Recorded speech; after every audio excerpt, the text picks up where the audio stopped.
So I think that certain bill statements are not opinions. What's the point of legislative intent statements and findings and declarations in California bills? Well, to me, these are separate, distinct words included in a statute, codified or uncodified. Findings and declarations provide the foundation or the basis for the bill. What's the factual basis for a new statute being enacted or amendments to an existing statute?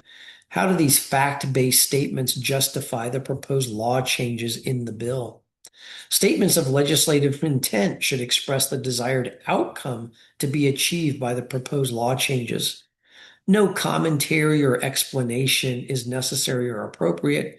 Rather, what's the stated goal or the desired outcome that the legislature would like to see?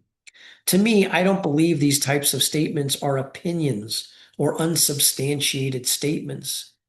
When in a bill, whether ultimately codified or uncodified, they'll become the law of the state of California. As such, they should be written with that knowledge and understanding, and they should be factual, objective, and verifiable. Unfortunately, I continue to find what amounts to mere opinions, most often, biased, certainly not objective ones in these types of statements. I don't see that as being the purpose of these official legislative pronouncements. In my mind, it's incumbent upon elected officials, their staff, lobbyists, and interest groups to use these types of statements appropriately and when necessary. In fact, findings and declarations, I actually advise a citation to a statement should be in that language you find.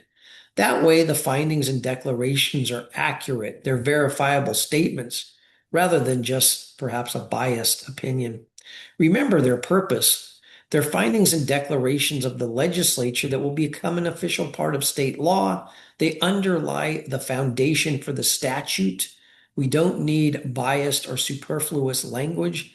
These are often considered by the courts when interpreting the statutory changes. For intent statements of the legislature, they should be objective and accurate, not simply someone's opinion. They should be helpful to trying to comply with the law, an agency interpreting or implementing the law, and of course, the courts trying to interpret the statutory language. Again, remember the purpose of expressing the legislature's intent. It's not an opinion, it's to serve as a statement, a goal, an intended outcome. That is the purpose of these types of statements. Therefore, they should be fact-based, not opinion-based.